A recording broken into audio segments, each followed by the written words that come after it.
सभी के सामने एक बार प्रस्तुत हूँ। सबसे पहले मैं इस संस्था ब्रिलियंट एजुकेशनल इंस्टीट्यूट के डायरेक्टर और मेरे बड़े भ्राता श्री मिस्टर प्रिंस पॉल जी को धन्यवाद देता हूँ।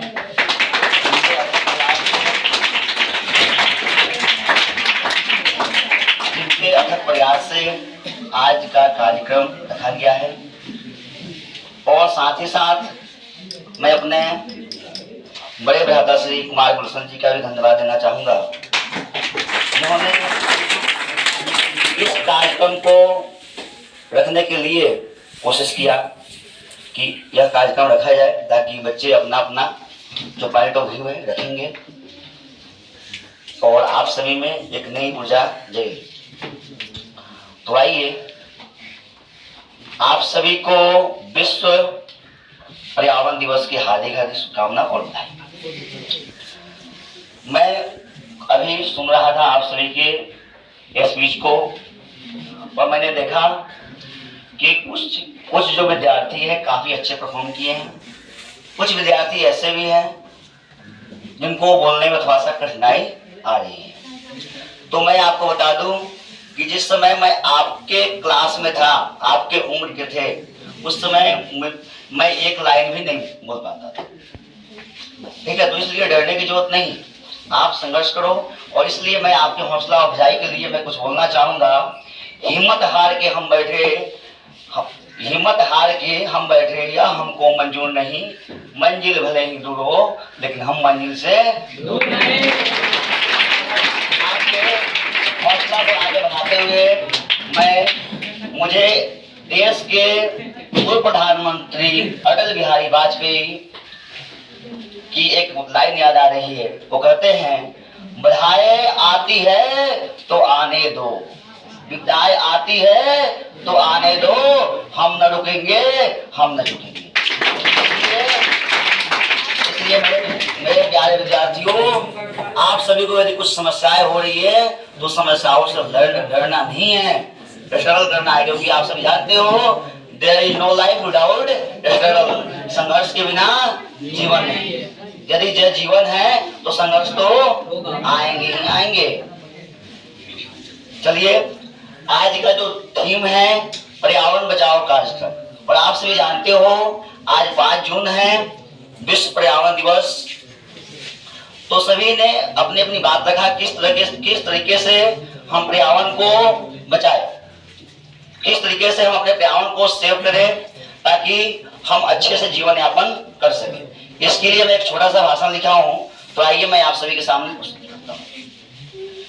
बचाना है भूमि को बंजर हो जाने से, बचाना है भूमि को बंजर हो जाने से, बचाना है जंगल को फैक्ट्री हो जाने से, बचाना है नदी को नाला बन जाने से, बचाना है वायु को विष हो जाने से, बचाना है पेड़ पौधों को नष्ट हो जाने से, बचाना है मानव को पर्यावरण के दुश्मन हो जाने से। आइए मित्रों, हम सभी मिलकर प्रकृति की सुंदरता को बचाने का प्रयास करें। दूसरों पर आरोप मरने के बजाय खुद से प्रकृति को बचाने का प्रयास करें। आओ हम सब मिलकर प्रतिज्ञा करें कि वर्ष में कम से कम 1 पेड़ जरूर लगाएंगे, नदी में कूड़े कचरे नहीं फेंकेंगे।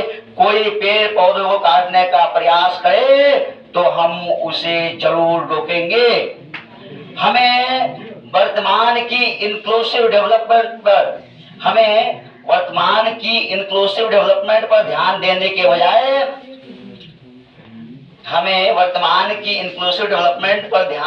के साथ साथ हम सभी को सस्टेनेबल डेवलपमेंट पर भी ध्यान देने की जरूरत है। हम मानव प्रकृति को नजरअंदाज करके कितना भी क्यों न विकास कर ले, परंतु यह विकास टिकाऊ नहीं हो पाएगा। यदि हम प्रकृति को बचाने में सफल नहीं होते हैं तो आपके पास साधन तो जरूर होंगे, परंतु आप नहीं रहेंगे, क्योंकि आप अनेक बीमारियों से ग्रस्त होने की वजह से आपका साधन केवल साधन मात्र ही रह जाएगा।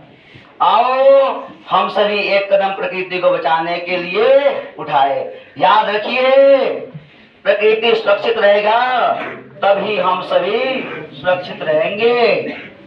मानव जाति ने जिस तरीके से प्रकृति का दोहन किया है उसका परिणाम हम सभी के सामने दिखने लगा है। आज हर कोई कुछ न कुछ बीमारियों से जूझ रहा है। आज घर में एसी लगाने के बाद भी हमें गर्मियों से राहत नहीं मिल पा रही है। आखिर ऐसा क्यों हो रहा है? दोस्तों, हम सभी को सतर्क होने की जरूरत है। पर्यावरण के प्रति लोगों को जागरूक करने की जरूरत है। सरकार को भी सख्त से सख्त कानून लाने होंगे ताकि जो भी पर्यावरण से खिलवाड़ करेगा, पर्यावरण को नुकसान पहुंचाने की कोशिश करेगा, तो उस पर सख्त एक्शन लिया जा सके। प्रकृति में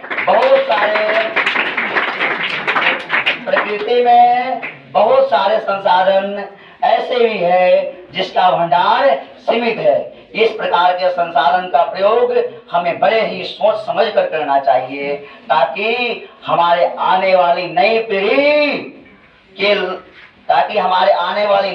के लिए भी यह संसाधन रहे और वो भी इसका प्रयोग कर सके।